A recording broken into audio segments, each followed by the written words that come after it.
This is a station identification moment. You're listening to CPR Worldwide Media, a division of CPR Media Network, coming to you live right across the planet. Check out our website at www.cprworldwidemedia.com and our Facebook page at facebook.com/CPR Worldwide Media. This is CPR Media Network, coming to you live from the USA. Well, looky here, a new listener. Hey, this ain't your little sister's radio station. How are things with the new guy? All we do is go out to dinner. That's it? I mean, he picks up the tab every time, which is great. Why? He's using you. He probably has a city thank you card and he gets 2 times the points at restaurants. So he's just racking up points with me. Some people. Ugh. No, I got it.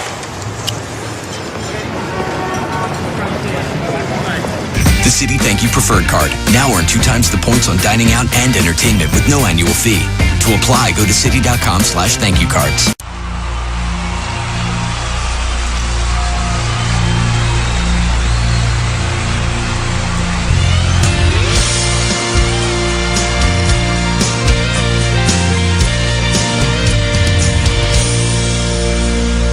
Born in the grip of oppression, I fought for my liberty. I paid with the blood of my people. Freedom has never been free. Now my door's always open to dreamers and friends. When I'm attacked, I protect and defend. Because my name is America, I stand proud and free. My name is America, don't tread on me. I cannot be broken, I cannot be shamed. If you hurt me, I'll get stronger, and I'll rise up from the flames, and I'll always stand proud and free. I'm America, don't tread on me. America is my name. My strength was not taken from others, others gave it to me. They believe in the virtues I stand for, my respect for humanity. Now I'm challenged by tyrants who envy my power, but their vicious deeds become my finest hour. Because my name is America, I stand proud and free. My name is America, don't tread on me. I cannot be broken, I cannot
living in times where there is an assault on sanity.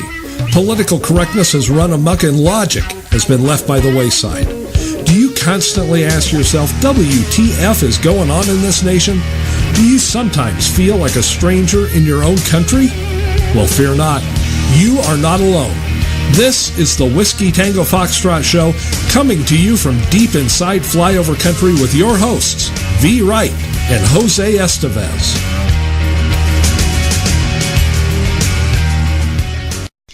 Good evening, everyone. It is Thursday. We want you guys to make sure to call in tonight, 313-462-0068. I am your host, V. Wright, and I am Jose Estevez, your undocumented Mexican-American co-host, living the dream and looking forward to casting at least 2 votes in the upcoming midterm elections. And this is the Whiskey Tango Foxtrot Show. Awesome. Hey, Jose, guess what? Today at Princeton. Today at Princeton University. You know those awesome youth that we have that have challenged jail and Harvard? Hell and Harvard. That's about right. There we go. There you go. They had an issue with having their common room of their own. And our young, fine, Constitution-loving individuals there, those wonderful youth that they are, went and stood up for their right, and they won! I heard that. Tell us the story.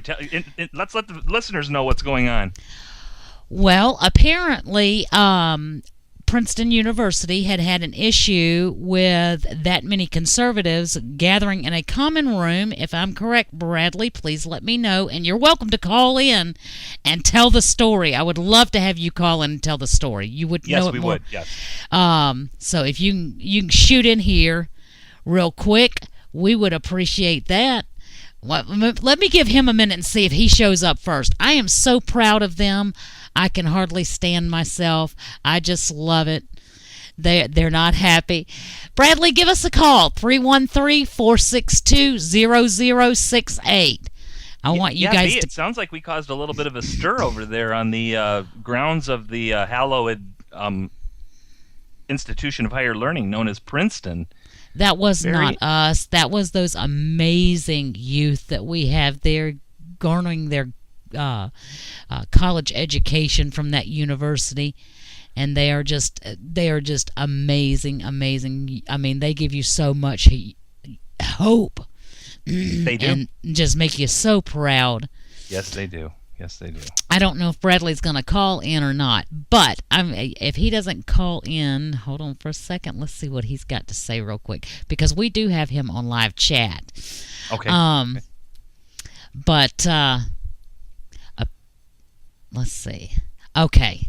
He's doing something else right now that he cannot call in. Okay, so I'm going to tell the story. We know that for the last 3 days, our youth at Princeton University have been listening to WTF, the Whiskey Tango Foxtrot Show, and we have been enjoying ourselves. And the first night that we were on the air, we had a little over 35 of those young people with us. The second night we were on the air, we had a little bit over 130 of those young people in a common room there at Princeton, tuning us in, and they were all gathering and listening to us, enjoying their dinner. Last evening, they had a little over 300 in that room enjoying our show. And this morning, the admin there at the college decided to tell them that in order to continue to use that common room, since they were using it for quote-unquote political purposes, they were going to have to rent that room on a weekly basis at an ungodly amount. I believe it was $300 a week.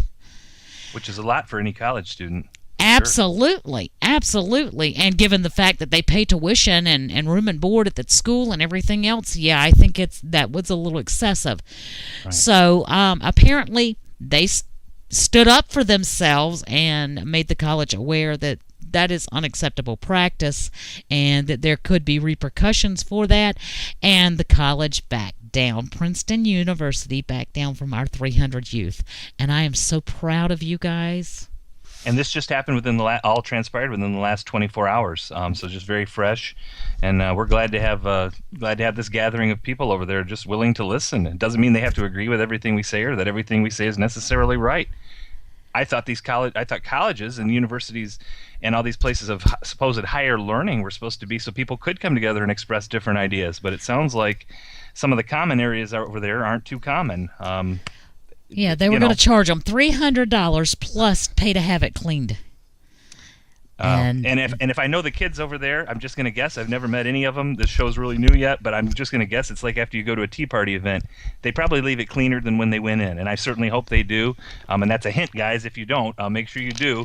So don't give them anything to use against you. But that's usually the way it happens when people like this gather together. We see things like that, and they're not there to destroy and deface everything. They're just going there to get together and enjoy a couple hours with us, which we greatly appreciate. Very thankful for you folks. Well, I'm just so proud. I feel like a proud mommy. There you go, Mama B. Mama B. There you Uncle go. Jose. You can call me Uncle Jose. Well, unfortunately, there was tragedy with you. With one of your very close friends Yes. today, Mm-hmm. and normally we don't go this route. We've got a caller. We're going to hold it for just one moment. Okay. Hi, caller. Where are you calling from, and what's your name? This is Juan Paco Enrique Gomez calling from Central New York. Shout out to V and my good buddy Jose Estevez. Are we related, senor? You sound familiar. You know, I was an American citizen, but then I gave up my papers to be illegal. Now I have everything. Oh, free guns too. Listen, if I can switch things up for a minute here. Yes. Because my Whiskey Tango Foxtrot outrage today is these damn Democrats blaming the Republicans for a cut to the CDC and NIH budget over the last 10 years. Oh, yeah, I did some research on that today. It's very interesting. Oh, the things I get to tell about. Well, tell us a little bit more about it, the caller. Republicans in Congress actually increased the budget that Obama wanted. Over $560 million more. Yes. But the best part is how much money they've been wasting. Oh, would that have anything to do about the things that they thought were so much more a higher priority than the Ebola drugs and research? Well, let's just say this. They thought that spending $15 billion with a B, telling taxpayers how to eat, was more important than researching Ebola. Don't forget, we've known about Ebola since the mid-'70s, okay? This is not a brand new virus. That's true. $15 billion on telling taxpayers how to eat. $22 million duplicating research that's already being done by the Department of Agriculture. Here's one of my favorites. $2.87 million, almost $3 million to find out why are lesbians fat. Why are lesbians? That is no lie. That is For no $1 lie. million, I could have told them that guys don't like fat chicks. I've got a few other things I could say, but probably not on the air right now. I'll have to hold those in my mind.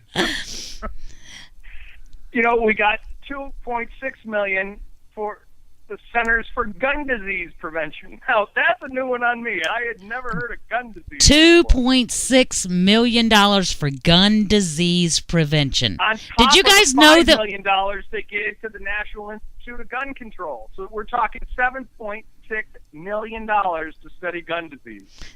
$7.6 million to study gun disease rather than get drugs for Ebola. You got a longer list because I've got some too. Well, now I do have to say this though. I was a scientist in a previous life. Not a lot of this you can poke fun at, like getting monkeys drunk. Well, actually, there's a good scientific reason for that because they're studying alcoholism in humans, and it's not ethical to get humans drunk and cut open their brains to see what went on. Okay, makes sense. Cocaine. Well, I'm not necessarily going to agree with that because I like to see some liberals undergo that study. Some Kennedys would be a good match for that. Well, they do it already. They just automatically volunteer. Well, here's one. Cocaine-enhancing Japanese quail sex drive.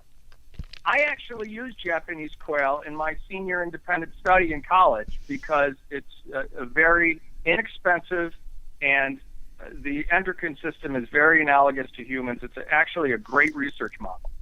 And they only spent $181,000 on that, which for a long-term cocaine abuse study is actually pretty reasonable. So it sounds silly, but that one's actually a solid science research project. But they only spent $181,000 on that, but we're spending $7.6 million on gun disease, and we're spending $15 billion on telling taxpayers how to eat, and we're spending $3 million on figuring out why lesbians are fat. Well, did you see the list from what they spent on just this past year, what they authorized this year? Yes, I didn't want to steal all your thunder. Well, we might as well go there. They spent $2.4 million on a new condom design. Origami condoms. Origami condoms. That's right. I'm speechless, folks. I'm speechless.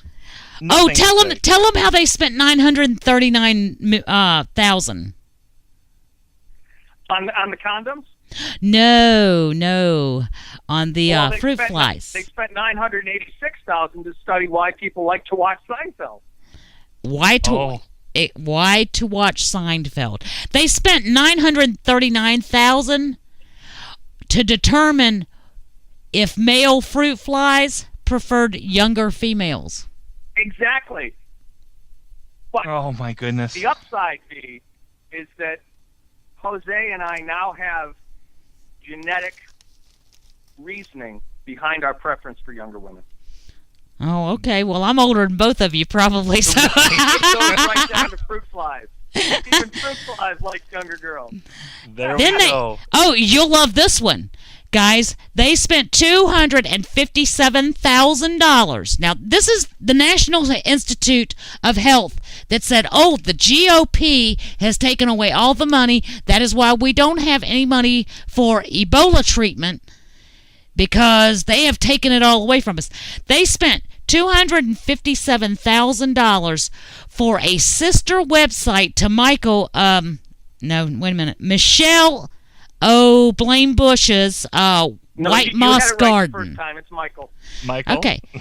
Well, Michael O'Blamebush's White Moss Garden.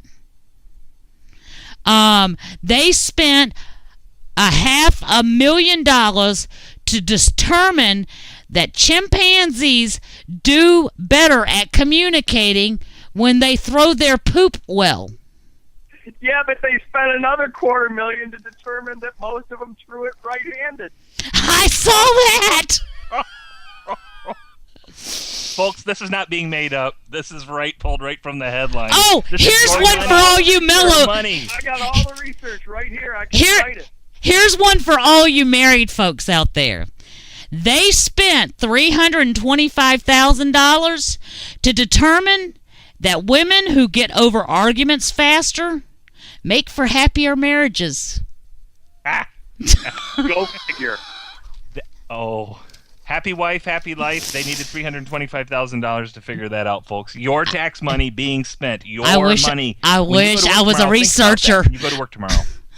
This one angered me. $386,000 to massage rabbits. Rabbits. I could use a good head and neck massage. Oh, you Princeton guys out there, I love you guys, but you guys could have probably done this for them a whole lot cheaper. They spent plenty of volunteers, I'll bet. They spent $500,000 to answer if 30-somethings feel immature after binge drinking, like 20-somethings don't. Wow.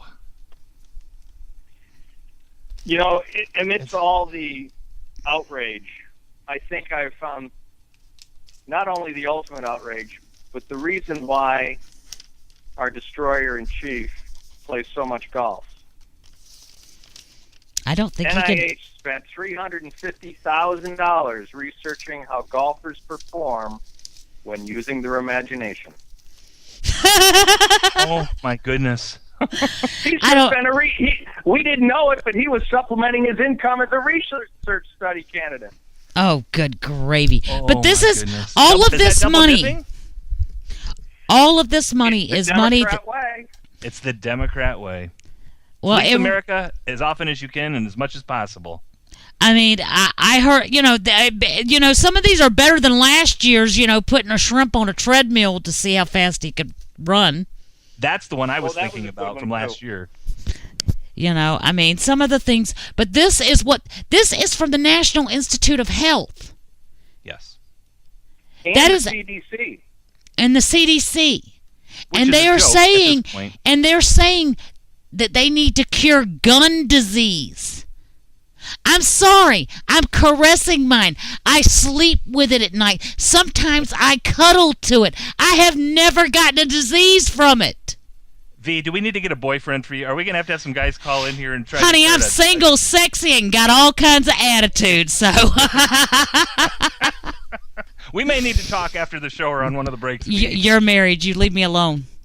I will pick up the CDC, and then I'll let you guys finish your show. And God love you for getting a good word out there. You're doing fantastic. We love it already.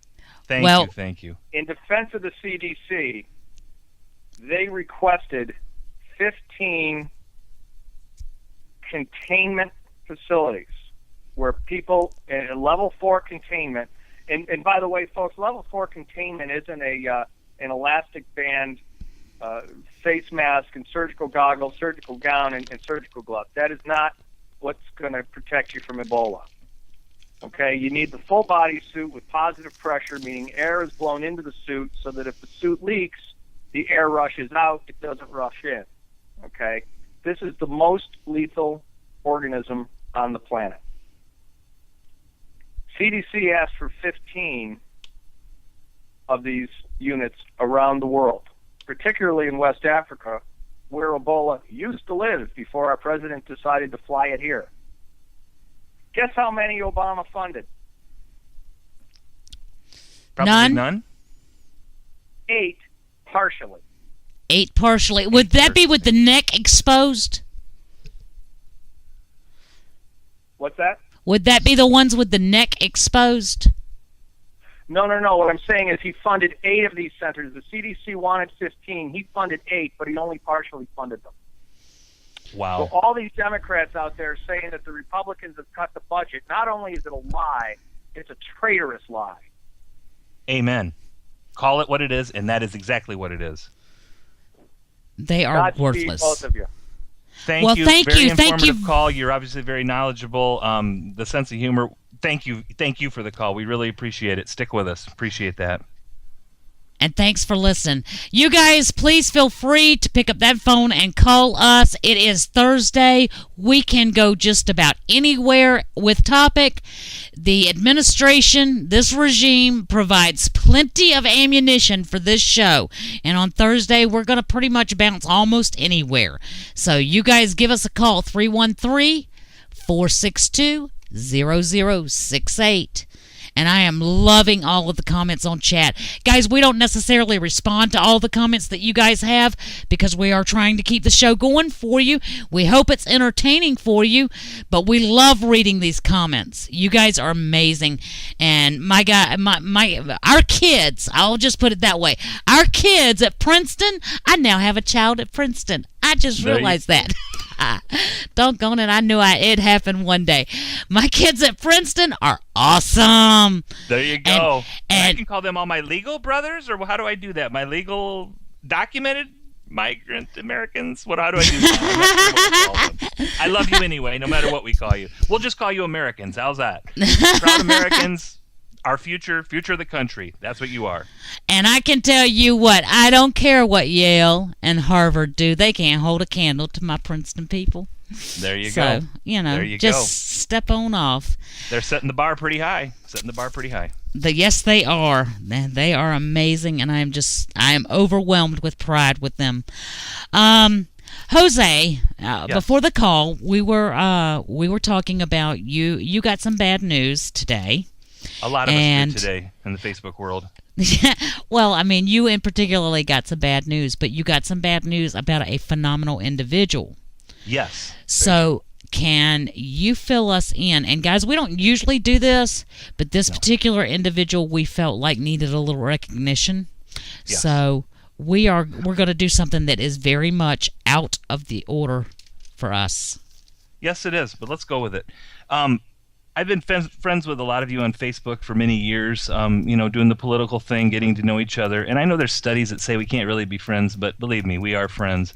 And we do form good friendships and deep friendships and lasting friendships. And I was sad to receive a notice late last night. I didn't see it until this morning from Tanya, and I'm going to try to get the last name right, Bazanga, Buzzanga, daughter of Rob Bazanga, who I think many of you know on Facebook or knew on Facebook. He passed on the 15th, and I wanted to read something that she wrote me about him. I just wanted to, because he was such a passionate individual, lived in Canada, and I want to read what she says because this will get it across to you. So please bear with me. It's just something I want to do in his memory and for his family who's left, and of course our sincere condolences are with him. This is the words of his daughter, Tanya, about Rob. Our father was the son of Italian parents Mario Bazanga and Eleonora Federico. They came to Canada in the early 60s. Throughout the years, Rob earned a living as an English teacher and supervisor for Ford Motor Company, but he never really fit the mold for a 9-to-5 job. His passion was really for being an activist for things he truly believed in.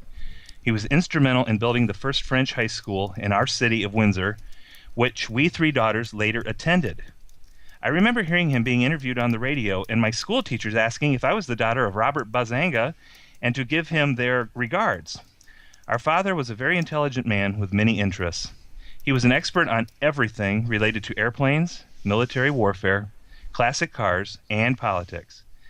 As I'm sure you have witnessed, he had very strong beliefs and was never afraid to share his convictions. In his most recent years, he became a strong political activist and could be found blogging daily with his Facebook friends and family. Together, we didn't talk politics much. As you know, there are two topics you try to avoid at the dinner table, religion and politics, and he definitely had strong opinions on both. In fact, I'm sure you have insight about him and have seen a side of him that we really don't know. What I know is that his convictions ran so deep that even up into a few days before his passing, he spent hours posting on Facebook. And when I connected with him and asked him what he was doing, his last words to me were, this is a quote, "Getting my group to start chatting, the Tea Party group. We talk about politics and how we Republicans are going to win the Senate and keep Congress Republican this way. Keep Congress Republican this way. We short-circuit Obama and make him irrelevant." End quote. Now that is passion unto the very end. He leaves behind his three daughters, Tanya, Caroline, and Lizanne, and a son, Sebastian, as well as 4 grandchildren, Alexei, Nathaniel, Brandon, and Nicholas. We are not sure yet about the details of his service, but we will be celebrating his life next Wednesday or Thursday. He loved boating in the ocean and had asked me as his last wishes to spread his ashes in the Pacific Ocean in California where I live. He talked very highly about his Facebook friends that he considered family. You helped him tremendously by all of your support and encouragement, especially during the last 3 months of hospitalization. For this, we are eternally grateful. Thank you so much for your friendship and solidarity. It means so much to us and meant more to him than you know. By his daughter, Tanya. I can't say anything more than rest in peace, my friend. And our condolences to the family. He was a great man. A lot of us got to know him, and thank you for giving me the opportunity to do this for him through his daughter's words. Well, we send condolences, thoughts, and prayers to the family. I'm going to tell you somebody else that we send not condolences, but thoughts and prayers to, and that's the Tamarisi family. Jill Tamarisi has waited since March for Andrew to come home, and the Homosiah in the White Mosque won't do anything about it. And we're going to talk about that when we come back for break. You guys will be back in a moment. This is a station identification moment. You're listening to CPR Worldwide Media, a division of CPR Media Network, coming to you live right across the planet. Check out our website at www.cprworldwidemedia.com and our Facebook page at facebook.com/CPR Worldwide Media. This is CPR Media Network, coming to you live from the USA. Well, looky here, a new listener. Hey, this ain't your little sister's radio station.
These mist-covered mountains are a home now for me, but my home is the lowlands, and always will be. Someday you'll return to your valleys and your farms, and you no longer burn to be brothers in arms.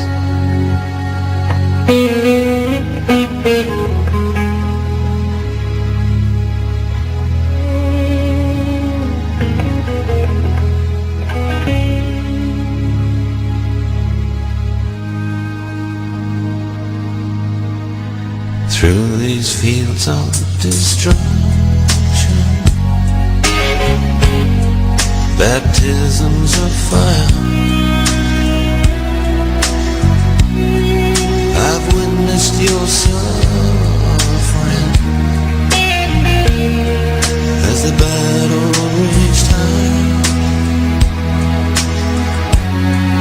and though it had me so bad,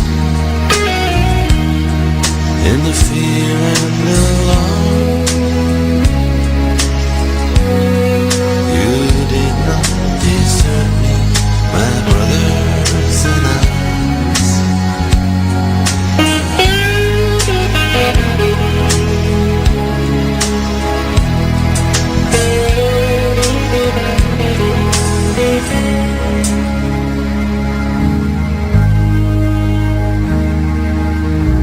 There's so many different worlds, so many different souls, and we have just one world, but we live in different worlds.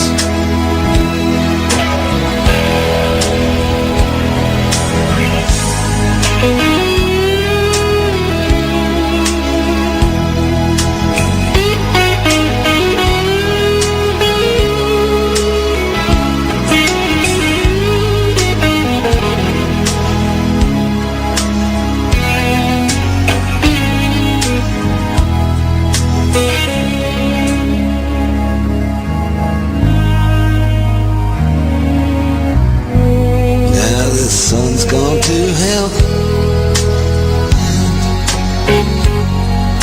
the moon's riding high.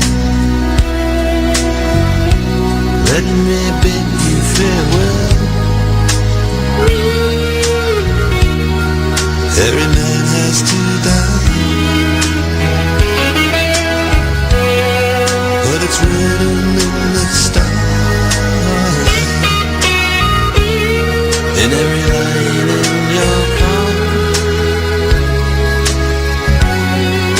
fools to make one, all our brothers in arms.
All right, and we are back. I'm your host, V. Wright. And I am Jose Estevez. And we have a professor from the University of North Florida that has said they have some of their students there with them, or he has some of his students there with him. Princeton can't get all the glory. Uh-oh, here we go. Uh-oh, it looks like the challenge is on. Thrown. Actually, we appreciate you so much. Thank you very much. We hope you guys enjoy our show. Gather up, do what Princeton does. Have pizza parties on show nights. We're here Monday through Friday from 7 p.m. to 9 p.m. Eastern. We're here to have a good time and get some information out and get it out in factual portion. I think V will be here on Friday. I'm going to take Fridays off. We'll be here Monday through Thursday. Did I say Friday? I meant Thursday. At some point, we need to go 7 days a week. Well, no, wait, I didn't say that. No, you didn't. 4, Monday through Thursday at first. And we need a good rest on Friday, Saturday, Sunday to be able to provide all the information and the high energy that the listeners deserve. But yeah, Monday through Thursday, 7 to 9 here. That's it. Monday through Thursday, 7 to 9 p.m. Eastern. Of course, we are recast on Tuesday and Wednesday night from midnight to 2. On Thursday night from 2 to 4 a.m. and on Saturday night from midnight to 2 a.m. So if you, that's for our soldiers overseas, our military, for those in Australia and the UK, give them an opportunity to listen to us, and for all you night birds. So you guys tune in. Also want to remind you guys, if you'd like to call in, you can do so at 313-462-0068. You are welcome to call in. As a matter of fact, we encourage it. And if you guys down in Florida want to give us a group call to give us a shout, we would love to hear it. Same thing for my guys at Princeton. My awesome kids at Princeton. You guys are just amazing. I will repeat to you, Keith, what we tell our people at Princeton. This is the reason we do the things we do. That generation and younger are the reason we are doing this show. That's Give them exactly an opportunity to pick up that torch and carry on, because we're not getting any younger, people. And somebody's going to have to keep fighting. And a constitutional republic works just fine as long as periodically the people stand up and put their boot on the neck of their representation. Rather than the other way, with their boot on our throats, soft tyranny or not. That's the way it should be. We are in control. That's correct. correct. Our representatives, elected representatives. Well, That's the way it should be. We have a call. Let's see who we have. All right. Hello, caller. What's your name and where are you calling from? Hi, this is Robin Roller calling in from New York City. Hi, V. Hi, Robin. How are you, darling? I'm doing fine. I was just laughing about some of us women out here that just love up our guns. And I have to say, you're not alone. There are many of us out here. Honey, I love my guns. They'll prime from my cold dead hands is all I can say it. Cause there we go. I love it. That's the best company in the world at night. I have never had a man in my house that made me feel safer than my SKS. I hear that. And I just had to say, speaking of women, or some of us women, I guess, not us included, but you were talking about the CDC and all this ridiculous money going into research for these bizarre things. But did you hear the newest thing coming out of Houston from Representative Sheila Jackson Lee today, where she came out and said that there's no reason to ban Ebola travel until we reach an epidemic level of it in the United States. Well, and this is does not Representative Sheila Jackson Lee believe that she was a slave? She believes. I mean, there is a couple of them. There are so many of them I can't count. But I mean, it seems like, is there gravitational, like a downward spiral going towards Houston, that these people are circling and just landing there? Is that where all that money is on fat lesbians? I don't know. I'm curious to the people who are voting or down there. What is going on down there, and why are these people collecting in this one spot? Sheila Jackson Lee, folks, proof that you can be born without a brain and still be elected as a representative in the great state of Texas? What the F? But I just saw that when I heard the CDC. And I heard the CDC thing tonight, all that money, and I'm just thinking, how ridiculous. And then on Ebola, these people coming out and saying ridiculous things like it has to reach an epidemic level before you look into it. I mean, today, it's like, I can't understand what these people are thinking, and then why all the minions just are still lining up saying, well, why are you so hard? I'm like, well, do you want to go down to the plane without a hazmat suit to greet these people as they're getting off? Come on. It's just it's crazy. It is insane, Robin. And, we're talking about Sheila Jackson Lee. This is somebody who is an elected representative, supposed to be an educated woman that will stand up in front of people and lie and tell them that Martin Luther King was a Democrat, which he was not. He was a Republican. Right. That will tell people that will tell people that that religion has no place in politics, yet will clamor to the side of the fact that Martin Luther King was a pastor. He was a reverend. And this is somebody who will stand in front of the masses and does not have the educational knowledge to understand we are a constitutional republic, and will stand up there and say, this is how we do things in a democracy. Well, it might be how you do things in your little house in a democracy, but the rest of the United States of America is a constitutional republic. You better believe it. Go ahead, Jose. I'm sorry. No, that's fine. I'm just agreeing with V. Just agreeing with V. It angers me so much when they call it a democracy, and it's absolutely not. But the whole thing, it just seems like it's been spiraling down, and then the response to it coming from our leaders, and I have to admit, some of the quiet on the other side of not speaking out. I see the Americans all over the internet and all over the social media, and they're blowing up, and it's like there is no intelligent response to anything. And every time they open their mouth, it just really leads you to believe that we are at a rudderless ship. We are at a rudderless ship. There is no one there, and there's no one standing up going, call Congress, let's do something. It's just like, it's just there's no point. The quiet before the vote, and I'm sitting there, we're all out here screaming.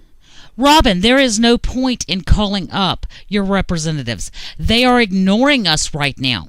They are, they want our votes, but they're going to ignore us for right now because they're trying to keep peace on our, on their, and they don't know how things are going to go. And, we might have to, work with these people and compromise. You know what? I'm fed up with compromise. The heck with compromise. We have compromised our freedoms and our rights away, and Joe Bite Me Biden is up here saying, oh, well, we need another Brady incident so that we can do total gun confiscation. Well, I think that's a big part of what's going on in Ferguson. I think that's where the money's coming from. I mean, that's just my opinion. The military that's trained to fight, to go be healthcare workers without a vaccine, without protection, without the experience to do it, which is basically a death march. And if I was everybody, I'd listen to anybody with common sense, which are people like Colonel Allen West, who are saying, refuse to go. And I think a lot of people would back them.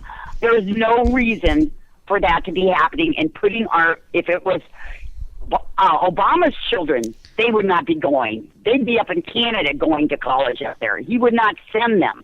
Even as a Peace Corps worker or a trained nurse, they would not go. Why are they selling all these probably conservative and poor black people to Africa without the training to deal with it?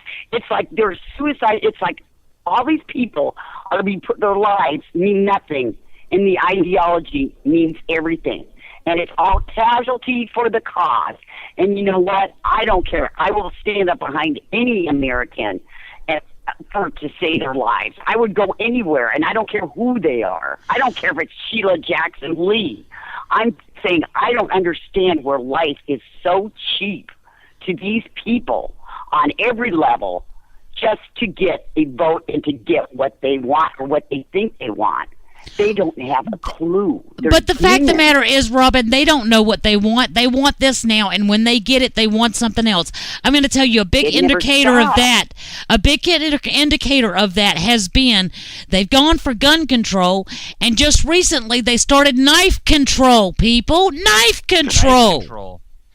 And the Dems are packing. The Dems are packing. All the politicians are packing. The representative from Pennsylvania that saved the two lights from four of Obama's Skittle children out there that had illegal guns the other day, and they're packing. They know the truth, and it's just for even them to even think that we're that stupid. Well, I think we lost her. Yeah, I have two things that came out of that. I think we lost her. Okay, I have two things that came out of Robin, that. Robin, we want to thank you for calling in. We love your passion, darling. We love it, and we know you, so we know that you mean it, and that you are very well educated and aware of what is happening in this country. And girl, we just love you. Yes, we do. Yes, we do. I wanted to bring two things up, V, if I can, from what she had her wonderful phone call. Hopefully the people know that an executive order just a few hours ago, our illustrious El Presidente signed executive order that Armed Force National Guard units are activated to go into the Ebola zone in Africa. This isn't the standard military. This is your Army National Guard units are activated so that they can send them there as needed. It sounded kind of broad to me, but from what I was hearing and reading about it, it's very concerning. So in other words, we've already sent, I think, 400 at least into that area. Now it sounds like they're doubling down, and it could be a lot more at some point in the very near future. And the other thing is, Robin from New York had mentioned something about we're a rudderless ship. I wonder if that is intentional or if that's just something that they're in so far over their head and they've done so much that it's happening kind of naturally, or is it being done intentionally? And I'm sure lots of people have lots of different theories about that. Like I said, are we rudderless for a reason, or is there something that we don't see that they're planning, and this is all very intentional, working towards that fundamental transformation? Well, I believe it's intentional, but you know that, and I'm just going to tell, our listeners, I absolutely believe it's intentional. Sending in our National Guard to the hot zone in Africa is absurd. It is not their job. It is the job of the Peace Corps and the World Health Organization. It is not the military's job. I can tell you that I live in a very militarized, heavily based area area, and I have spoken to many individuals who lead platoons, and they have said that if they got orders, they would not go. They would disobey them because they, under this guise, and this is exactly what they said they would say, we were trained to kill, not to be medics. Wow. What? I am so furious. Somebody help me figure this out. I'm almost speechless. National Guard, don't those two words just mean national, they guard our nation? We're sending them to the continent of Africa to fight Ebola. I mean, but we couldn't send them to our border to protect us. You're darn right we can't. We had Sharon Darrington on last night, and we've got a veritable invasion coming across from all points south and God knows where else, coming right across the Texas border, Arizona border, California, all the way down through there, wherever they can come across, and many times unchallenged. We don't know who's coming across, and facilitated by the regime, because there's documentation out there that show that way down in South America that there's things about how to come to America, what to say when you get here, how to be able to get in. It's being facilitated. Child trafficking, I think. That's my opinion. Well, I mean, it's so much more than that. It really is. The invasion from south of the border is absolutely insane. They keep touting, we got 68,000 poor kids. Those poor little babies, they are just crawling right over the border. They don't mention that there's 18, 19-year-old MS-13 members, very dangerous, or members of the drug cartels. They don't mention that they have already been deported because they've killed somebody or raped somebody or molested someone's child. No, of course not. But I'm going to tell you what we did get today. We got a DHS leak report. Says the total of deports of illegals is down 15% over last year. Yay, we're keeping 15% more. Remember the report I had last night was actually much higher than that, and the numbers were up around 200,000 to as many as almost 1 million people that are potentially still here that should be deported. And I'm sure those numbers are very low as well. They sound very low to me. Well, they are saying that the numbers are low. The total number of illegals issued deportation orders exceeds 900,000, of which a minimum of 167,000 are hardened criminals that have been released on our streets. It boggles the mind. And the homicide in the White Mosque is doing this. Yes, he is. He's got people from La Raza right in the regime. And if people don't know what La Raza is, simply go over to Google, type that in, and see what you find out what La Raza is all about. And what they want to do to the southwestern United States and what their goals are, because they think we took part of Texas, Arizona, and different areas from them, illegal conquest and stuff like that. And I'll tell you what, you talk about racism, that is some racism right there. It might as well be La Racism, because I'll tell you what, these people are something else, and they have key people in the regime advising the president that used to work for that organization. The what? I'm going to call you on it every time. The Milk Chocolate Messiah? The Milk Chocolate Messiah. There we go. Can I... Ebola. How about Ebola? Oplane Bush? Do I get 3 lashes with a wet noodle again tonight? President Pandemic, King Jello, Comrade Caliph. If you guys have any other good names for him, we'd love to hear them. Please put them in the thread. Definitely. He's our Milk Chocolate Messiah. He sure is. People still worship him. Look at Gwyneth Paltrow. Who is that again? Not really sure, but apparently someone else he's that wonderful. You can live without a brain and make money in Hollywood. And while I'm on my military kick, because I love my soldiers, I back them 100%. They are getting watered down and purged out of the military left and right. They are getting so severely mistreated. They are being put in dangerous situations to eradicate them. They are fully expendable at this regime's hand. And I'm going to tell you, Kristen Stewart, that airhead flake in Hollywood, Yes. can Tell us go about her. F herself, in my opinion. Okay? In your Because- humble opinion, exactly. Along with many thousands of other people listening in. To sit there and say, our soldiers are worthless and they should be shot, and have derogatory statements about our soldiers, and then turn around and say, well, the terrorists are the ones that need to be saved. I would love to send her to Iran.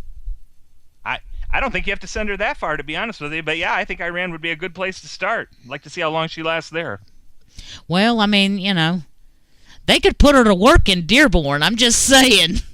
Well, like I said, I don't think you have to go very far, even inside the United States, to find. And it some would be places. in a whole new field of entertainment for her. A whole new use for the term "useful idiot," I think, is what we would say. Definitely, at a minimum. These Very flakes, frustrating. these morons. I get so angry I can hardly contain it sometimes, and I know I have to watch my vocabulary. I'm working on it, folks. But V, you are so very right. We love the military, and when we say things about all these different missions that the military's been sent on, it's because we do care. And I think I mentioned on the first show when we were talking about the military now being termed a global force for good. That's a perversion of what the military is to be used for and what they signed up for. And I feel for these people that friends on Facebook that have kids in the National Guard and stuff like that now might be going into an Ebola hot zone. Who knows how soon or if they will, but nonetheless, according to that executive order, they have been activated to do so. On a certain basis, and we love you guys and gals, everyone that serves, no matter what capacity, Coast Guard, Marines, Navy, Army, Air Force, doesn't matter.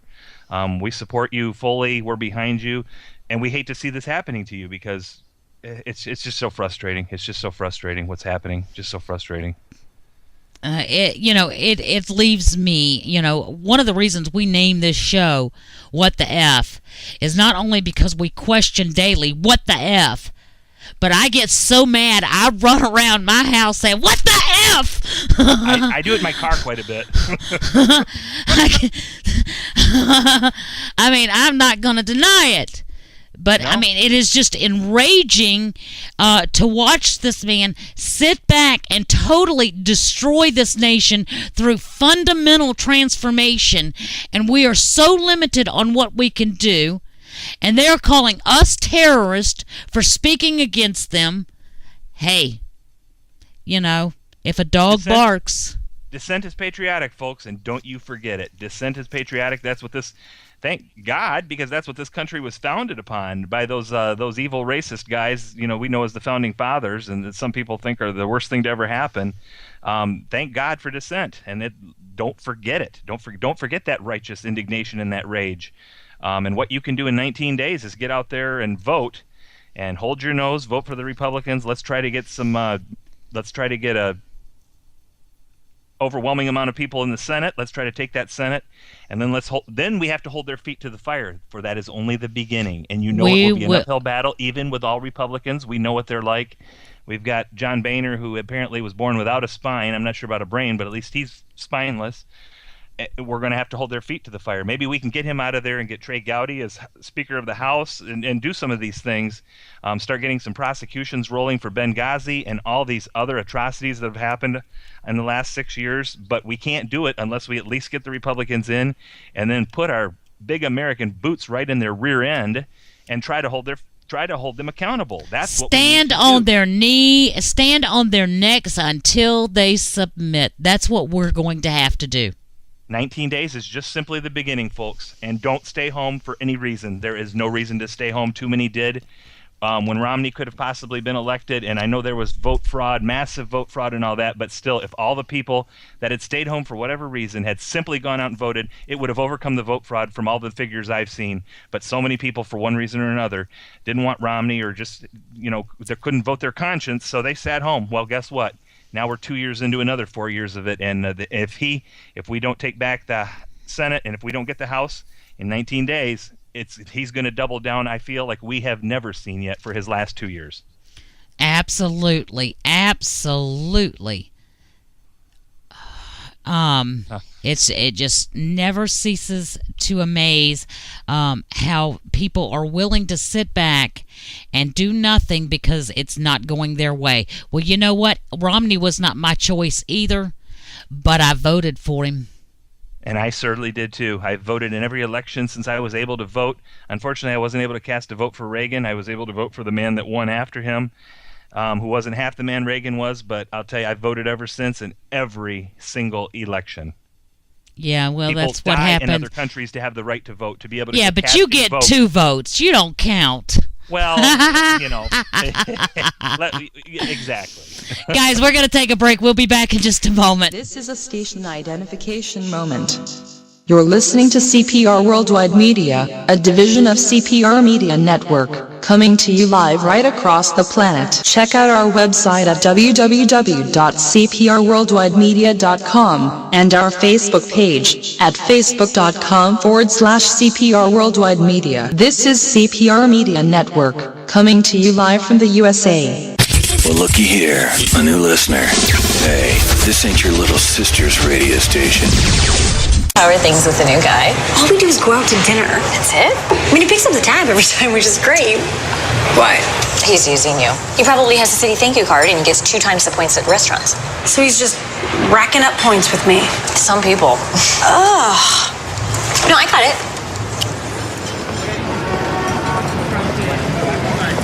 The Citi Thank You Preferred Card. Now earn 2 times the points on dining out and entertainment with no annual fee. To apply, go to citi.com/thankyoucards.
All right, and we're back, guys. I'm V. Wright. And I am Jose Estevez.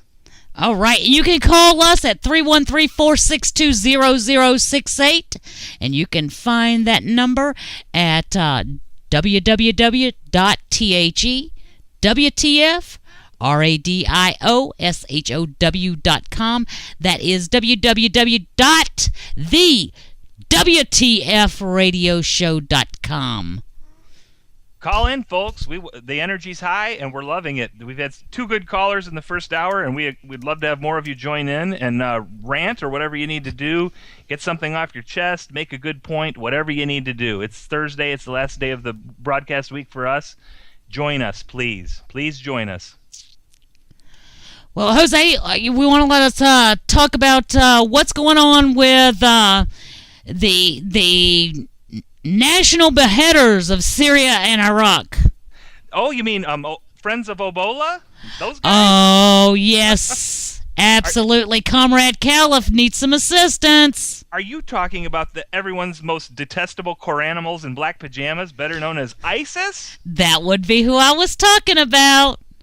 They're so misunderstood. They just commit a lot of cases of workplace violence over there. You know, their tolerance level is so high that I guess that if they don't really like you, they take your head off. But that's workplace violence. It's not a big deal. Nothing to see here. But Move we've got along. a report here. We've got a report today. Now, there's conflicting reports, but one that I've got says ISIS is retreating from Kobani, Syria, according to a Kurdish official. So hopefully there's some truth to that. The official was quoted earlier today that ISIS had about 40% of Kobani, but now they're beating them back a little bit, maybe to 20% control. And like I said, that the Kurds are making some ground against them. I certainly hope that is true. And if it is, it's due to no involvement and help from the regime, that's for sure. It seems like they're just facilitating ISIS. And I've got a question here. Is it just me, or is it time to crush them like cockroaches if, in fact, they are retreating from Kobani? I've never been in the military, but it just seems like now is the time to take them out. Well, hold on. We don't have boots on the ground. How are we going to do that? It's never going to work. What are you talking about, boots? They've been putting our military has been putting ballerina slippers. It's pitiful, isn't it? I was thinking today that if this is true, if they are retreating from Kobani, and by some miracle the Kurds have them on the run, that maybe it's time for a repeat of the Iraqi Highway of Death from Gulf War I. If you don't remember that was when a 6-lane highway between Kuwait and Iraq, known as Highway 80, was laid flat with between 1,400 and 2,000 vehicles destroyed. I would like to see that in stark contrast to all the things I see with ISIS, with all of our military vehicles moving in to take area that military people have bled and died for, American military people have in Iraq. And I think it's about time to do that. But I'm sure that I'm never going to get a chance to say that to anyone in the regime. But there we go. I'm putting it out there anyway. Well, I'm going to tell you, I read a report today that we've dropped a whole 500-something bombs on Iraq, on ISIS. And an aspirin factory? Oh, you said Iraq and ISIS. Okay. Yeah, well, those empty warehouses don't need to be there anyway. But we've dropped 500. Now, you've got to take into account in 4 days during Operation Desert Storm back in the early 90s. Yeah, Gulf War I. We dropped over 20,000 in 4 days. I was going to say, it sounds like a pretty pitiful effort that we're making to help our friends in the area, the Kurds and everyone else, and trying to destroy the core animals in the black pajamas, the ISIS guys over there. Well, let's take into consideration what the Kurds walked back into today. They walked into a city streets lined with heads with eyes gouged out. Workplace violence. Well, I guess, And I hate to even make fun of it, V, because it's sad. Those are real people. But it's sad that's what it's been reduced to, these atrocities. And they are atrocities. And these people ought to pay a heavy price for it. But unfortunately, under the current regime, that's apparently not going to happen. And they probably they probably shout out an Allahu Barakbar for the help that he's giving them. He has to kill a few of them to make it look good, it seems. But his heart is not in it. That's for sure. His heart is not in it. There is no doubt his heart is not in it. And I'm going to tell you, if you guys think that this is not heading to the United States of American soil, you are delusional. I'm sure that those in Germany did not think it was going to head onto their soil either. However, the last couple of days they have had Kurds and Yazidis and ISIS supporters fighting in the streets in several cities in Germany.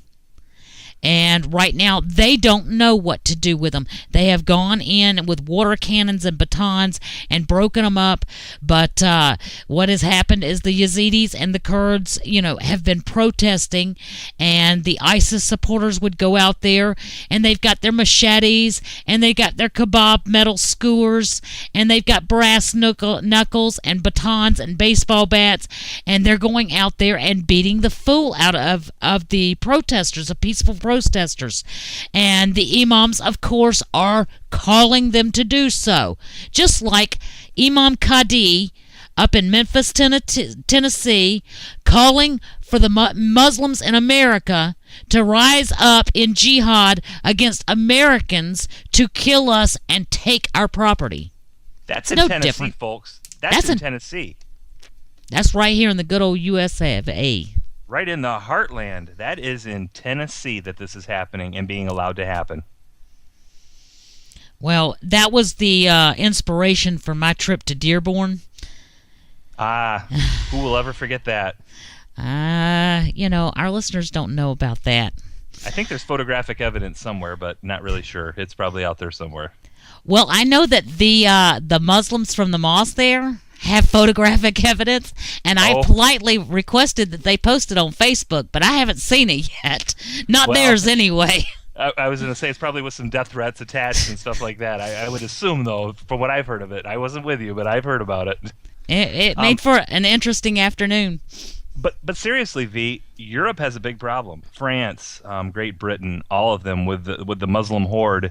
And their continued takeover, unabated takeover in many cases, they have a real problem over in Europe. And now, like you said, there's this story in Germany, and it doesn't seem like anybody's really willing to stand up to them at this point, as a whole, and in large groups and stuff like that. And of course, they've got a real problem, and we all have a real problem across the entire world. We have it here.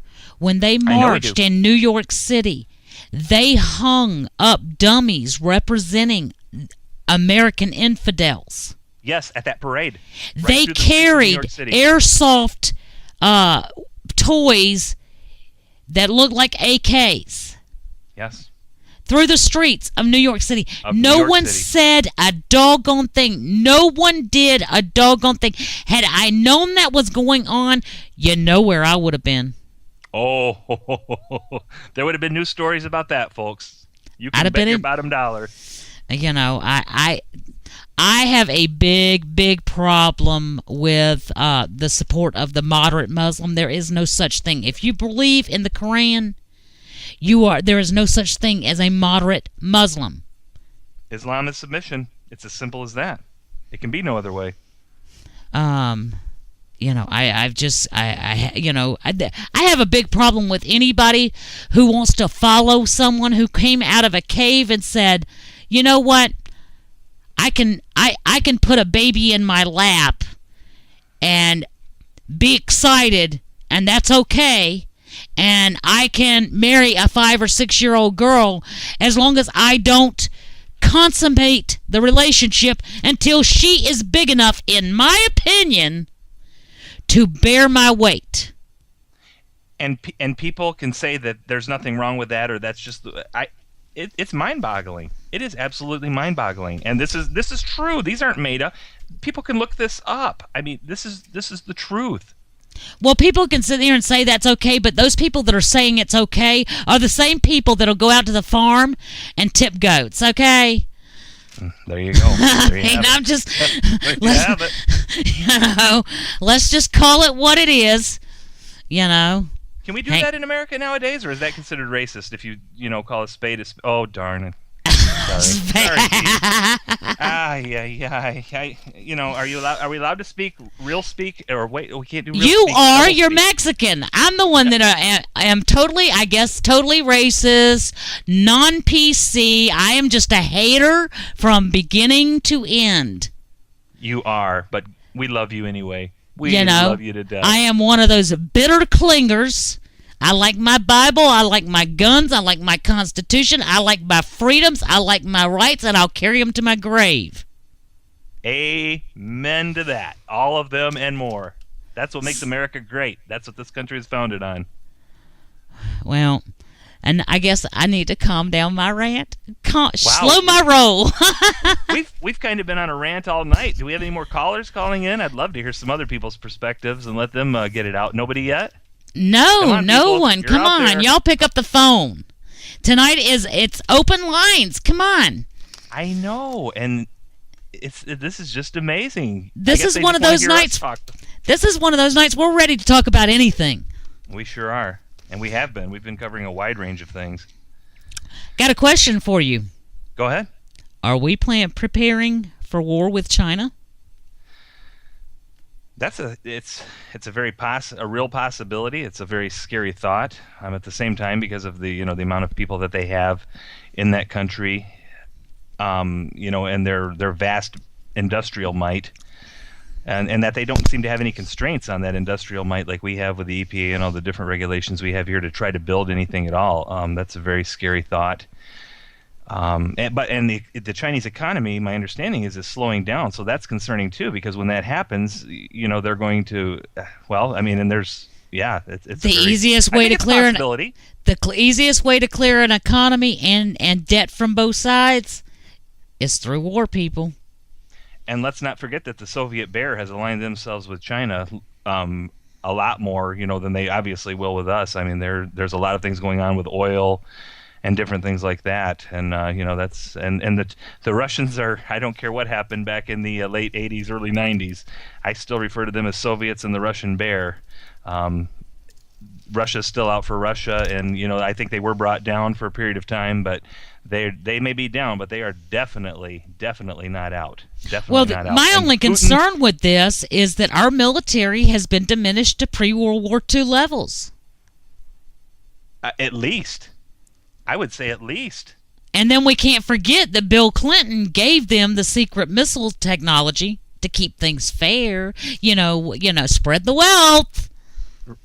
I think a lot of people have forgotten about that. The Chinese missile scandal and technology scandal back during Clinton. That's all been forgotten now, and all the money that was exchanged. Because once again, it all goes back to money. Well, they count on us forgetting, and that's a good thing that we keep notes. I keep notes. That's why we're not going to forget Fast and Furious, and we're not going to forget that Lois Lerner has spent how many days now, Jose, running around free? How many days is it? Yeah, how many days? You tell me. Way too many, I can tell you that. Way too many. Let me tell you about the crap that's gone too far. You want to talk about PC that's gone too far? Go ahead. Last week, a 5-year-old was forced to sign an anti-suicide contract. This week, a 5-year-old in Mobile, Alabama, is forced to sign an anti-suicide contract or an anti-homicide contract after pointing a freaking crayon at somebody. Was that an assault crayon? Did they have that registered? It must have been black. Oh, Lord, you went there. Oh, no. Here we go.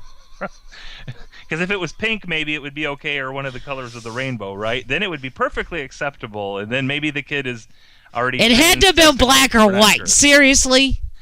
Now, you said 5 years old, right, V? 5 years old. This child probably just learned to do the alphabet and is maybe learning to write their name.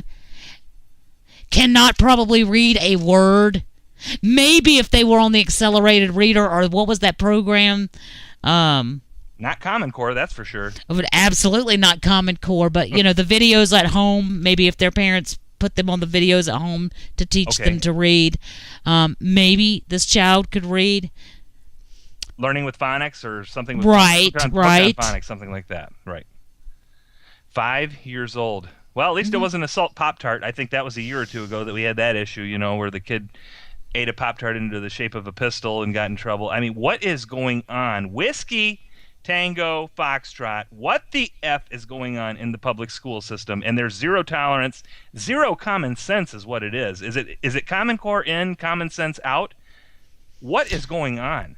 I don't know, Jose, but I can tell you this. I've already told my daughter that when my grandson gets suspended from school, Nana will keep him, and we will have fun, because since he was 2 years old, and no one trained him to say this, he has stood up, and when you ask him what he wants to be when he grows up, he will tell you he is now almost 5. He will tell you, I want to be a righteous man and have a gun like Nana.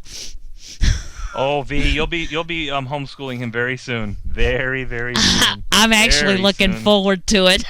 Expecting the call any day, and I'm sure that will be a wonderful meeting when you go down there with the principal and the school board and all whoever else you get involved, which I'm sure... Oh, you mean when I carry my 9 on my hip?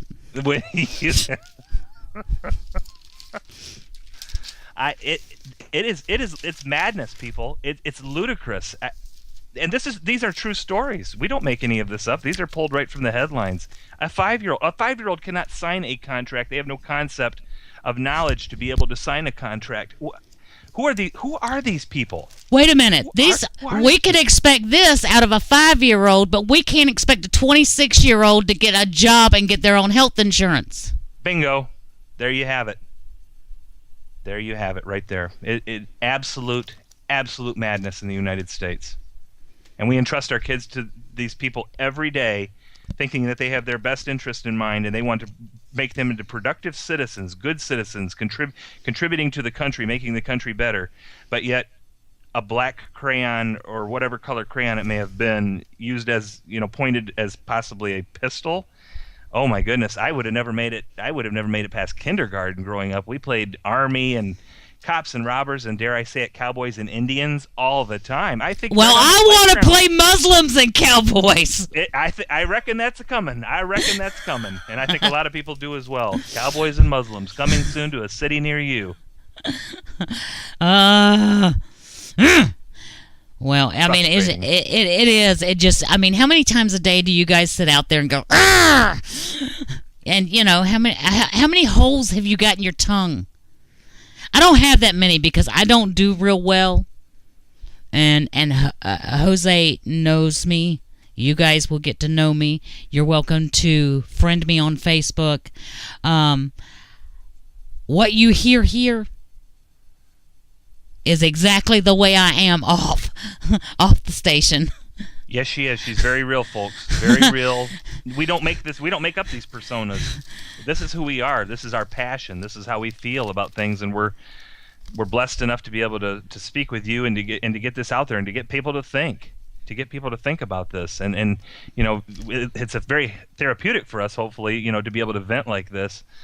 Maybe prevents me from getting an ulcer or something like that, which I may still be developing a few, and within a couple more years, it could certainly increase at this point, unless we can kind of stop it or slow it down at least a little bit in November, here in about 3 weeks. Well, I would like to see an opportunity for us to start reversing in an expedient fashion with the same expedient manner that they have utilized in the last 6 years to promote their agenda and move it forward, do the fundamental transformation.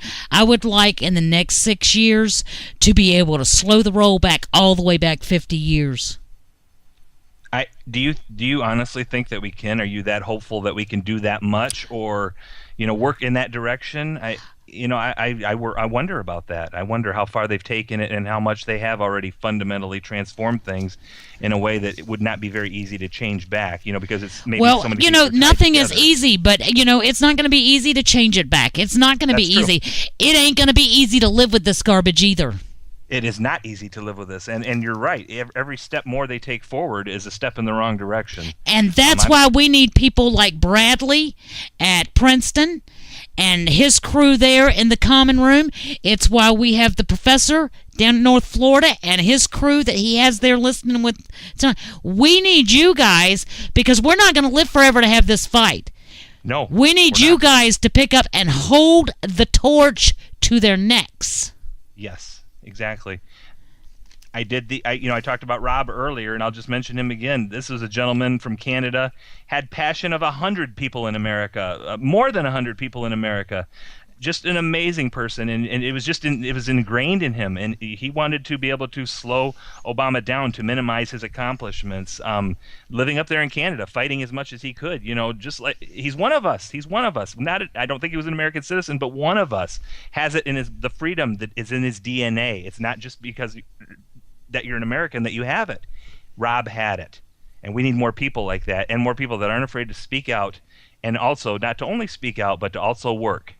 And to do what you can. And I know it's hard. You're raising families. You're trying to make a living. The economy is horrible. Oh, of course, the economy is not horrible. And wait a minute. I'm going to talk about that. What?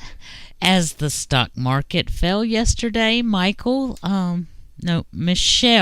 Oblane Bush was fundraising for her husband. Fundraising? You don't say. Well, he couldn't get out yesterday. He had to pretend he cared about Ebola. He had to pretend, exactly. Well, she was out there dancing around with a turnip and touting his economic success. Oh, the irony as the stock market tumbled. Yes, it's liars lie and numbers lie and statistics lie and Democrats lie and politicians lie. And ad infinitum.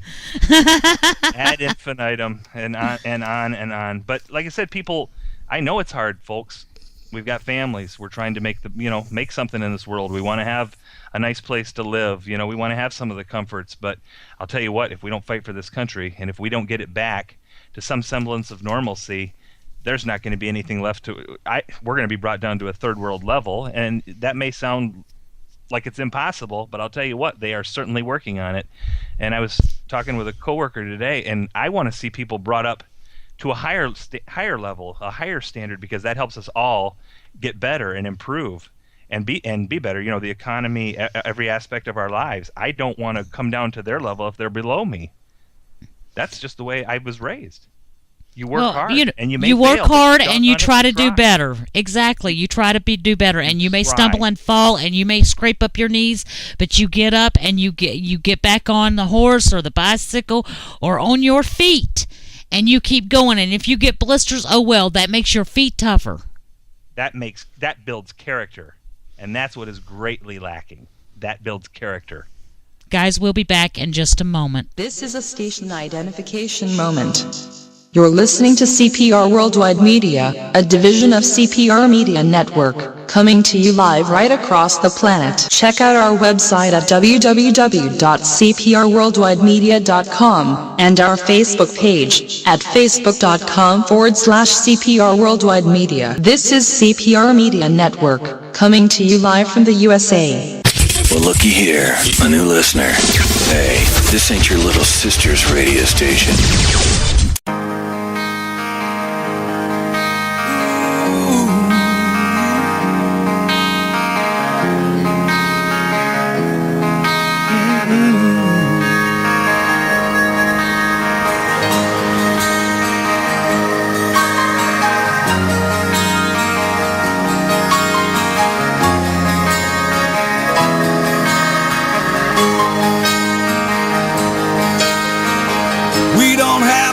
Plastic LA friends ain't on the edge of no popular trend.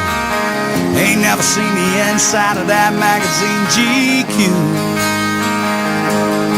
We don't care if you're a lawyer or a Texas old man, or some waitress busting ass in some liquor stand. If you got soul, we hang out with people just like you.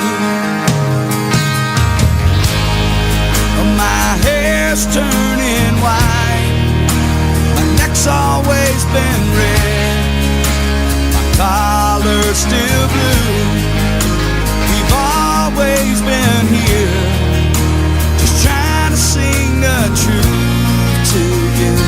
Guess you could say we've always been red, white, and blue.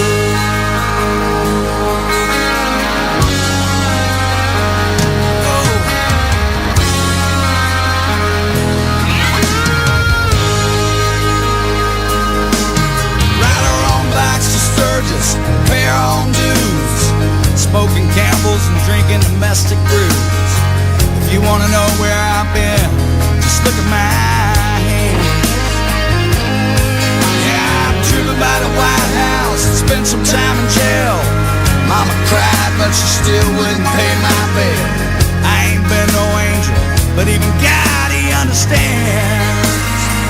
Yeah. Oh, my hair's turning white. My neck's always been red. My collar's still blue. We've always been here, just trying to sing the truth to you. Yes, you could say we've always been red, white, and blue. Yeah, that's right.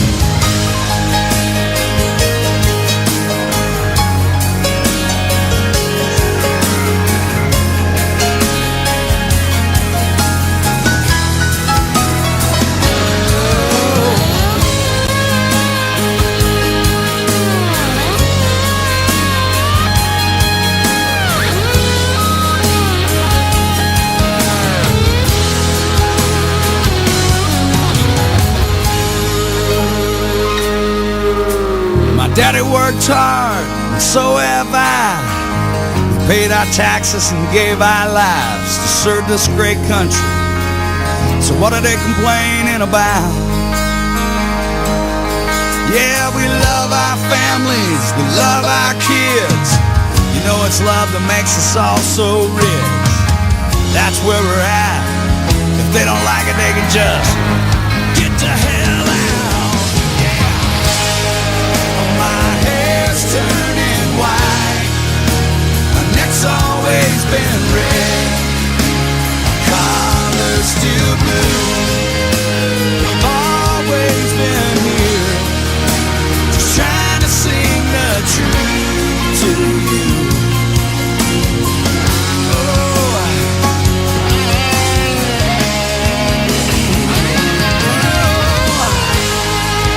My hair's turning white. My neck's always been red. My collar's still blue. We've always been here, just trying to sing the truth to you. Yes, you could say we've always been red, white, and blue.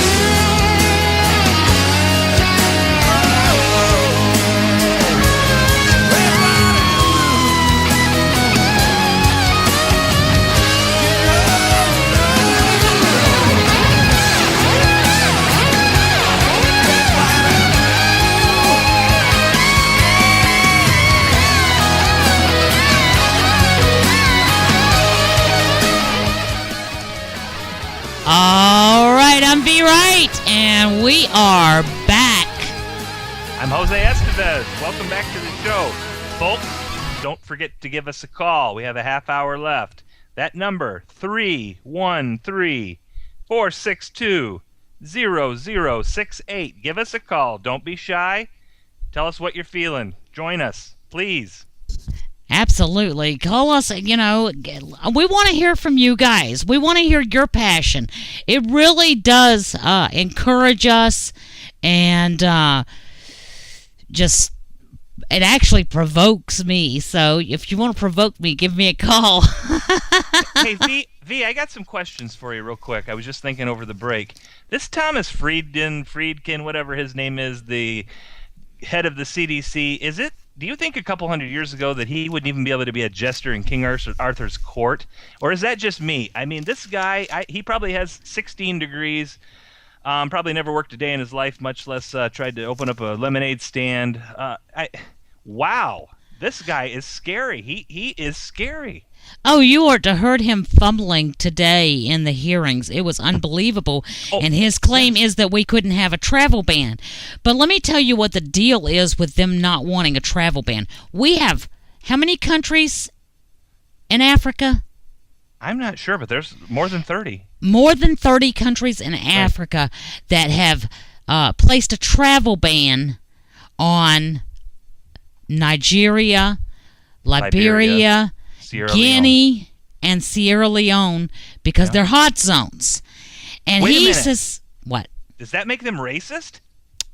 They may be, the African countries may be racist. Oh my gosh. But you think I'm being flip, but there was a person from the regime last week who said, because we owed people in Liberia for slavery, because Liberia was founded to repatriate slaves from the United States, that we should allow them to come into the United States, even if they're infecting us with Ebola. This is a true statement, folks. This is what that man said.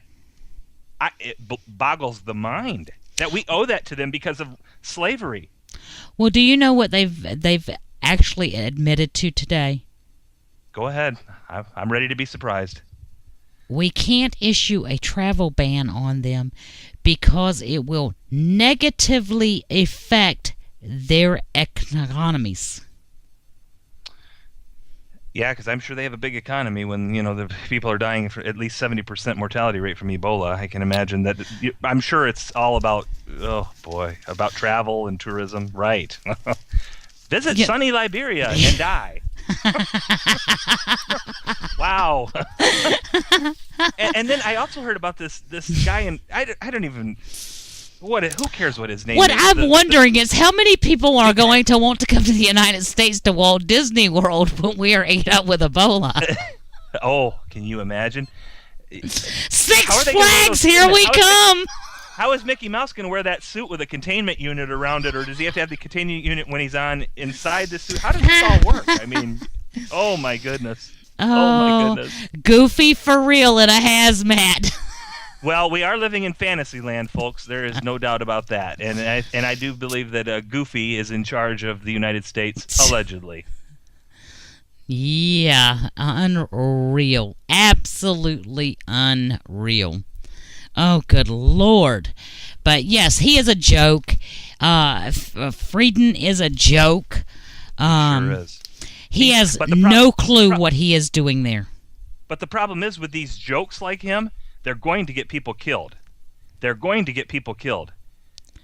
Well, you remember I said that months ago. I said, they're sending that, well, not months ago, but weeks ago, that they're sending our military, our Marines, to Liberia and Sierra Leone and Guinea to assist in Ebola. It is only because they see them as perfectly expendable. If they are not here, they cannot hold a gun against them, people. Understand, that is the purpose. What other purpose could there be if you use your common sense? What other purpose could there be? Of course, that's all our perspective, and we could be wrong, but I'll tell you what else could it be, folks? What other reasons could there be? Well, to change topic here, Chicago has gained new recognition. Murder capital of the world, or? Well, they only had 1,200 black-on-black murders last year, so, that's in their gun-free zone. So, I mean, that's no big deal. Oh, gun-free zones. That's it. I feel so safe when I walk into a gun-free zone. It's like you just know nobody's going to violate that little sign there, and makes you feel all warm and gushy inside, kind of like you have Ebola, and your organisms or your internal organs are melting down into putrid piles of sludge. Never mind, I digress. Go ahead. Well, they're receiving accolades. Can you believe that? Yeah. They have received accolades as the most rat-infested city in America. Now, wait a minute. I got to mention this. Rahm Emanuel should be proud that he and his friends are back in national recognition. The demo rats. and you're making this story up, aren't you, V? You don't have to make this. I am not creative enough to make this crap up. That's just it. We just talk about what we see out there, folks. It's all right in front of you. If I'd have scripted this crap out 6-7 years ago and carried it to Hollywood, they'd have laughed me out of town. Oh, can you imagine? It would definitely be filed under fiction. That's for sure. Oh, yeah, pure fantasy. Pure fantasy. Pure fantasy. Sci-fi, wow. Well, I got another one for you, too, that you're going to actually enjoy that I picked up on today. The New York Times is always following the lead of the regime. We know this, right? Oh, certainly. And, of course, when it comes to the Muslim Messiah and the White Mosque, of course, they always have support available for the Muslims, and they're always claiming that most Muslims are moderate and mean absolutely no harm. Am I correct? That's correct. Well, if that is indeed the case, why is it that the New York Times is not allowing any, not a single, Israeli or a gay to participate in their upcoming tour of Iran? Wow. You know, we love the military here at the Whiskey Tango Foxtrot radio show, but we love the people of Israel and the country of Israel as well. They're in a tight place over there between the people from Hamas, whose tunnels seem to derive from the Hate Whitey Mosque, and I feel for you folks over there. They're in a dangerous spot. If you ever have a chance to look up the geography of the Middle East, look at what a sliver of country Israel is, and surrounded by people that want nothing more than to eradicate them from the face of the earth. Well, I mean, they made it very clear. Shapiro is a alumni, and some of you guys know who Shapiro is. He's a talk show host, and he does guest spots on conservative shows all the time. But he is an alumni of UCLA. And they were having a conflict with the pro-Palestinian groups. And he went in there, and he was all of the pro-Israel groups were really not speaking up because they were scared. But he led the charge there, and he stood up there and he said, I have never been more ashamed to have associated myself or call myself an alumni of an institution as I am today, that you guys would sit here and support this when Israel has done absolutely nothing. They are not sitting here. They are the only country that is diverse with religion in that entire area. That's very true. And y'all are going to shun them and try to put them. Of course, you know he's Jewish, so I mean, I was in awe watching the video. I mean, absolutely in awe. He got his applause. He encouraged the pro-Israel groups to stand up, and the group was voted down, so they did not get their hate group kicking. Right. Well, and as this country is founded on the belief, self-defense, and we've got the Second Amendment, I fully believe that Israel has the right to defend itself, and like I said, the threats are great, and they're literally surrounded by threats. And when I see them defending themselves and the people, their countrymen, from the attacks that come all the time from the cowardly terrorists and Hamas and all the other ones around them, God watch over them and God bless them, because I'll tell you what, they're in a tight spot over there, and they have zero support from this regime, and it's very, very painfully obvious for those of us that care about Israel to see the way they're shunned by everyone from the top to the bottom in this regime since they've been in office. Wouldn't it be interesting to be on a fly on the wall in Bibi Netanyahu's office when no one was around, when he was speaking honestly in his sentiments for this regime? Oh, can you imagine? I'd like, I'm a little bit old school. I want to see. I'd like to see some old school. Not even a tag team matchup, a one-on-one Hell in a Cell type WWF old school thing. Let's get BB in the ring with Obola, and let's see what happens there. You think that would ever happen? Can you imagine the ratings and the money that would draw? The fact of the matter is, everybody would sit here and say, well, BB is a little bit older, and Oberlin Bush has youth on his side. The Milk Chocolate Messiah is a little bit younger, but I can tell you, BB has had the experience to know what it is to fight. Right. And I think he would mop the floor with Oblomi. I can't imagine the revenue we could generate off of a pay-per-view like that. Can you imagine? Oh boy, throw a couple chairs in there and let them go at it.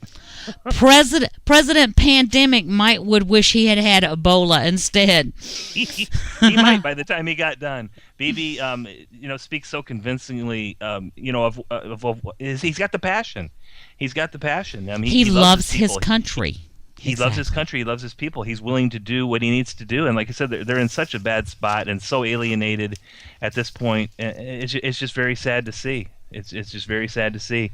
And when they defend themselves against attacks from those cowards like they do, keep going. I don't know why. Sometimes they stop and we're like, why are they stopping? But that's just the way they are. They just want to achieve a certain, goal and push them back a little bit more and maybe try to get some more peace. when many people might say just keep going until they're all done. So that shows a lot. That tells you a lot about them as well. Well, I mean, they've shown a great deal of restraint. Restraint. That's exactly. God bless much, them. Love you, much Israel. more than I would have the tolerance to show. I can tell you that. If I was constantly under attack, if the ones that I loved were constantly in jeopardy, I wouldn't have many neighbors. I'm just saying.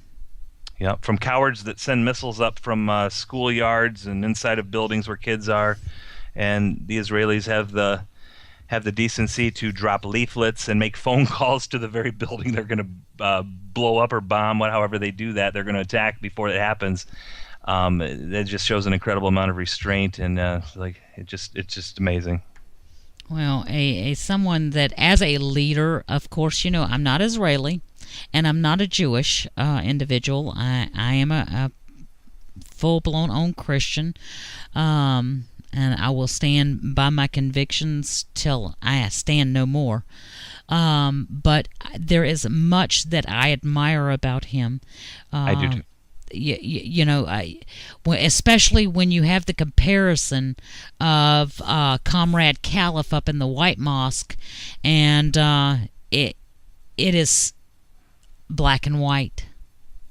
Very, very well said. It is black and white, much like our illustrious president himself. Exactly. Well, moving on, we've got our religious liberty under attack nationwide, but particularly in Houston.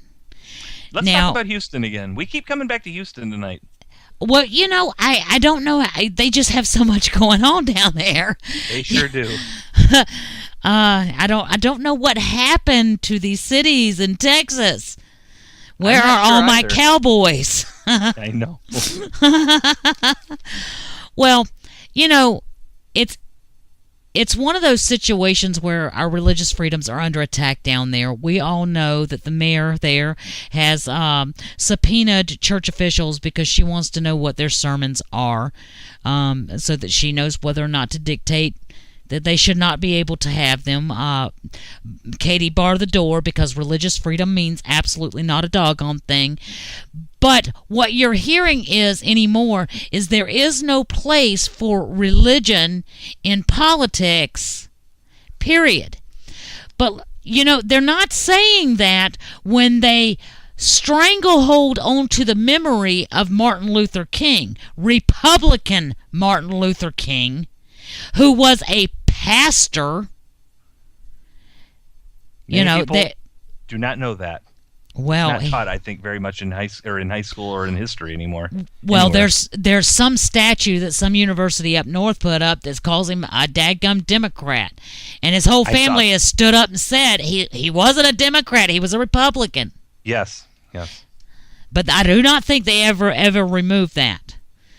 So now the story you're talking about is and she makes it known. I believe she's in her second term. The known openly gay mayor of Houston, correct? Who's in her second term?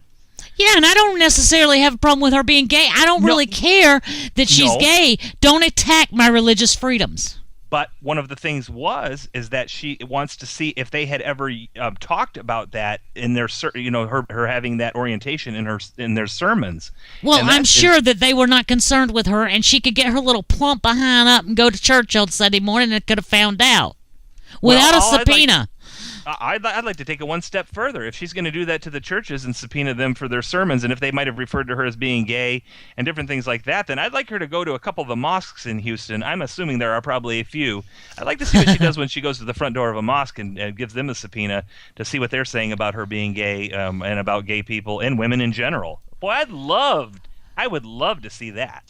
Oh, yeah. Love to see that. But do you think that would ever happen? Oh, absolutely not. Absolutely not. Well, what amazes me is that up until the last 6 years, there has not been a president who did not have a clergy advisor. Okay, you see, you're hitting me with a term that I'm not aware of.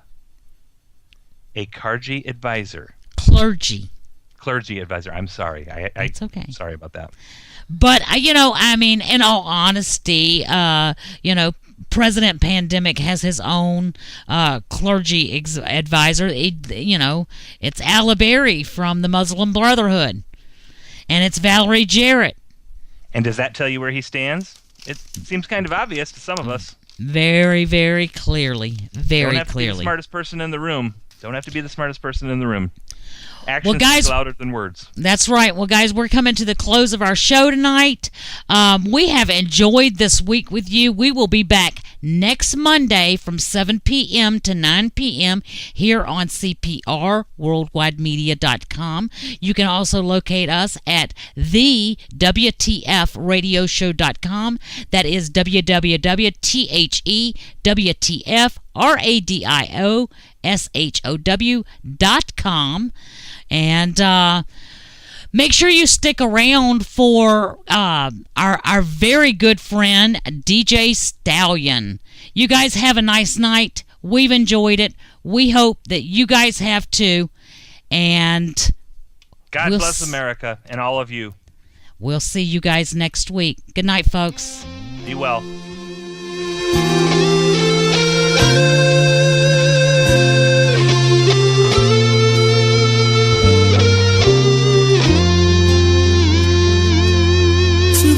To serve our country in land so far away, who are weary from the battle you fight from day to day.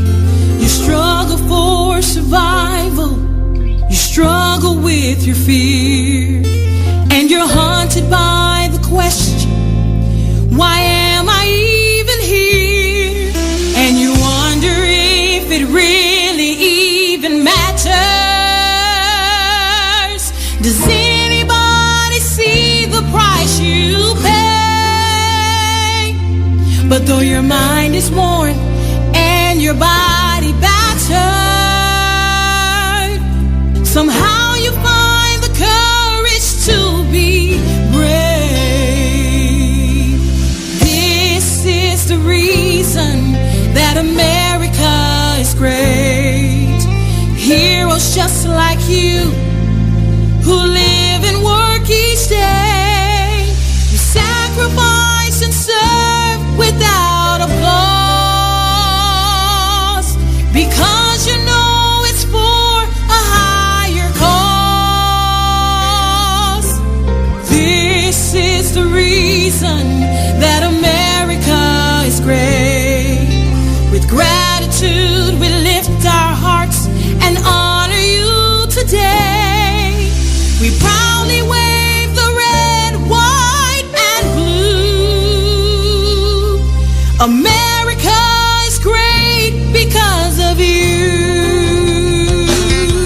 For the families that stay at home and are left to carry on, there's an empty plate and an empty chair. The one you love is gone.